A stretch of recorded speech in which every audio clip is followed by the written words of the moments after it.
Hello everyone, environmental engineering की class में हम डिस्कस करने वाले हैं आज की इस क्लास में different shapes of sewer and their useful conditions के बारे में कि कितने शेप के हम यहाँ पे सीवर्स का यूज़ करते हैं एंड इसकी कंडीशंस क्या है। ओके, तो डिफरेंट हम यहाँ पे सीवर्स के लिए बात करेंगे। फर्स्ट हमने क्या डिस्कस किया कि different shape of sewer and their useful conditions. अभी रिसेंट में जो NTPC का एग्ज़ाम हुआ था सोलर एनर्जी लिमिटेड, उसमें से इस टॉपिक से क्वेश्चंस आया हुआ था, डायरेक्टली क्वेश्चंस पूछा हुआ था। जैसे फर्स्ट हम डिस्कस करने वाले हैं सर्कुलर के लिए, circular sewer. First is the circular sewer. Circular sewer के लिए अगर हम बात करें तो सर्कुलर सीवर को जनरली किस कंडीशंस में प्रोवाइडेड किया जाता है? It is useful for all type of sewer line. ये किसके लिए सर्कुलर सीवर जनरली किसके लिए यूज़फुल है? यूज़फुल फॉर, जैसे कि ऑल टाइप ऑफ सीवर, मतलब कि इससे लो डिस्चार्ज हो रहा, यहाँ से हाई डिस्चार्ज हो रहा है, तो मतलब सारे टाइप के जो भी सीवर डिस्चार्ज हो रहा है उस कंडीशंस के लिए हम सर्कुलर सीवर को डिज़ाइन करते हैं। Useful for all type of sewer, all type of sewer. तो ऑल टाइप ऑफ सीवर के लिए हम क्या प्रोवाइडेड कर रहे हैं? सर्कुलर सीवर को। नेक्स्ट एग शेप सीवर के लिए हम बात करेंगे, जो प्रीवियस क्लास में हमने इसको डिटेल्स में समझे थे।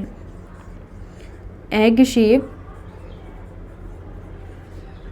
सीवर। तो एग शेप सीवर क्या होता है? Egg shape sewer is the modification over the circular system.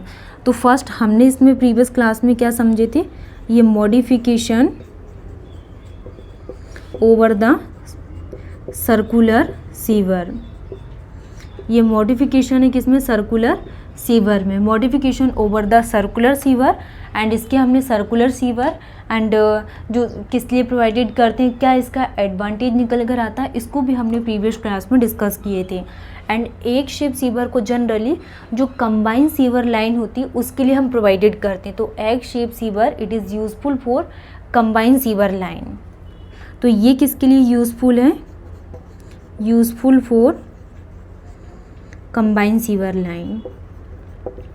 Combine sewer line, combine sewer line के लिए क्या यूज़फुल है? Egg shape sewer, modification over the circular sewer and useful for combine sewer line. Next हम बात करने वाले third is the horseshoe shaped sewer. Shaped sewer के लिए सोर्स सॉय शेप्ड सीवर, इस कंडीशंस में अगर हम बात करें तो generally preferred for heavy discharge and large size sewer के लिए जनरली। तो horseshoe shaped sewer generally preferred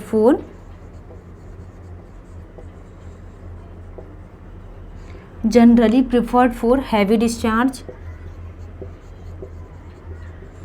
इसको heavy discharge, generally preferred for heavy discharge and large size sewer के लिए, and large size sewer. Large size heavy discharge and large size sewer के लिए क्या है? इसको डिज़ाइन किया जाता है source soy shaped sewer. First हमने क्या देखा? Circular sewer. All type of sewer के लिए हम क्या डिज़ाइन कर रहे हैं? सर्कुलर सीवर को। लेकिन अगर कंबाइन सीवर लाइन के लिए बात हो रही तो इस केस में हम एग शेप सीवर को प्रोवाइडेड करते हैं।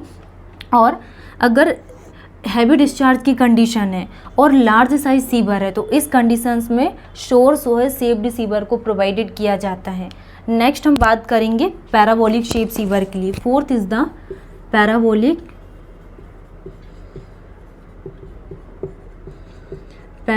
Shaped sewer. तो पैराबोलिक शेप्ड सीवर के लिए अगर हम डिस्कस करें तो इस कंडीशंस में क्या होगा? Parabolic shape sewer generally preferred for small quantity, generally इसको किसके लिए प्रिफर्ड किया जाता है? Preferred for small quantity, generally preferred for small quantity of sewer discharge, small quantity of sewage discharge. ठीक है। तो पैराबोलिक शेप सीवर को जनरली किसके लिए प्रिफर्ड किया जाता है? Generally preferred for small quantity of sewage discharge, जो भी स्मॉल क्वांटिटी में सीवेज डिस्चार्ज हो रहा है तो इस कंडीशंस में हम क्या करते हैं, पैराबोलिक शेप सीवर को प्रोवाइडेड करते हैं। और लार्ज डिस्चार्ज के लिए बात होती तो सोर्स वाइज शेप सीवर को प्रोवाइडेड किया जाता है। एंड कंबाइंड सीवर लाइन के लिए बात करेंगे तो एग शेप सीवर को प्रोवाइडेड किया जाता है। Next rectangular shape sewer, fifth is the rectangular shaped sewer. तो रेक्टेंगुलर शेप्ड सीवर के लिए अगर हम बात करें तो generally preferred as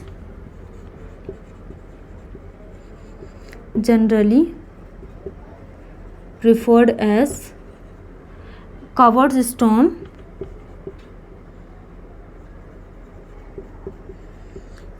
stone, water drain, covered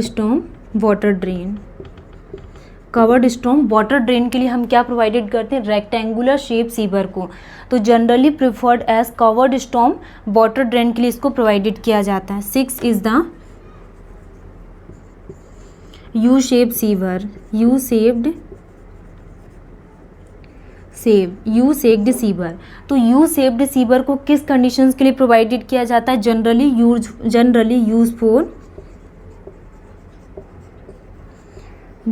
used for large diameter sewer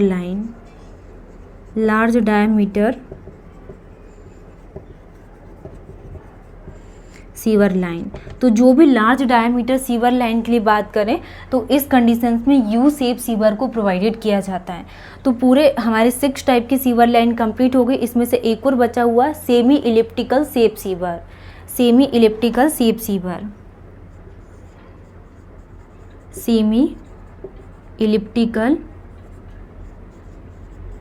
shaped sewer. तो सेमी इलिप्टिकल शेप्ड सीवर को लार्ज अमाउंट ऑफ सीवेज, इसको जनरली प्रिफर्ड किया जाता है, large amount of sewage in sewer line, and where is dia of sewer is more than 1.8 metre. ठीक है, तो हमने क्या डिस्कस किया यहाँ पे, different shape of sewer and their useful conditions के लिए। First is the circular sewer, all type of sewer, and एक shape sewer combined sewer line के लिए प्रोवाइडेड किया जाता है। शोर सोए शेप्ड सीवर को heavy discharge and large size sewer के लिए प्रोवाइडेड करते हैं। नेक्स्ट पैराबोलिक शेप सीवर को generally small quantity of sewer discharge के लिए इसको प्रोवाइडेड किया जाता है। एंड रेक्टेंगुलर शेप सीवर को प्रिफर्ड करते हैं, कवर्ड स्टॉर्म वाटर ड्रेन के लिए हम प्रोवाइडेड करते हैं। एंड जो यू शेप सीवर होता है इसको जनरली यूज्ड फॉर किसके लिए यूज़ किया जाता है, larger diameter of sewer line के लिए क्या करते हैं, प्रोवाइडेड करती हैं। तो ये टॉपिक हमारा पूरा कंप्लीट हो गया। नेक्स्ट हम स्टॉर्म वाटर के लिए बात करेंगे कि स्टॉर्म वाटर कैलकुलेशंस क्या होता है। स्टॉर्म वाटर कैलकुलेशन,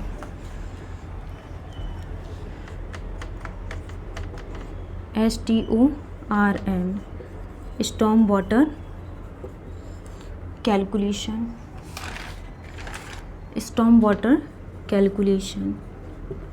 ठीक है। तो स्टॉर्म वाटर कैलकुलेशन की कंडीशंस में हम क्या पढ़ने वाले हैं, क्या इसके लिए फॉर्मूला होता है। नेक्स्ट हम बात करने वाले हैं किसके लिए, स्टॉर्म वाटर कैलकुलेशन। तो storm water calculation is done using empirical formula, इसके लिए हम यूज़ करेंगे। Storm water calculation is done using empirical formula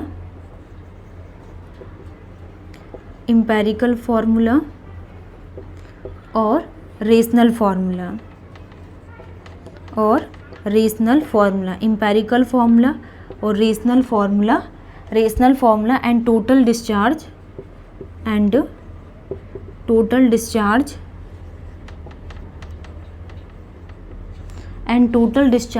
that sewer line can carry, total discharge that sewer line can carry is calculated,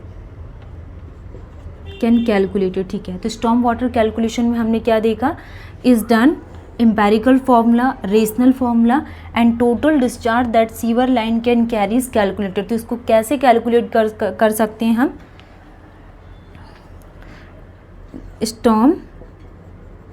storm water discharge equal to 1/36 KIA, 1/36 KIA। तो इस conditions में K equal to क्या होगा? Run of coefficient.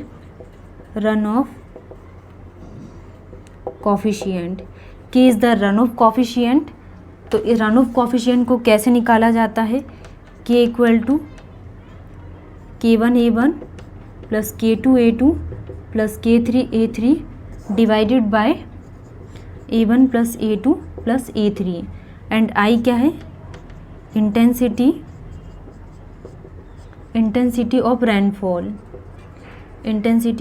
Centimetre per hour के form में and E is the area of catchment in hectares. ठीक है, तो स्टॉर्म वाटर कैलकुलेशंस में कुछ भी नहीं, सिर्फ आपको फॉर्मूला ध्यान रखना है। इसको सिर्फ जो भी डिस्चार्ज होता है उसको कैरी करने के लिए हम फॉर्मूला लगाते हैं। स्टॉर्म वाटर डिस्चार्ज 1/36 की आइए कि होता है intensity of rainfall in centimetre per hours में and E is the area of catchment hectares के रिस्पेक्ट में लिया जाता है इसको। एंड इसके फॉर्मूला के लिए अगर हम बात करें total design discharge equal to total design discharge equal to कितना आ जाएगा यहाँ पे? 3 into depth of flow plus storm water. तो 3 into depth of flow plus storm water.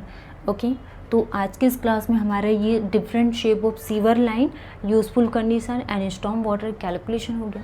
Next class में हम ट्रीटमेंट ऑफ सीवेज स्टार्ट करेंगे। Thank you.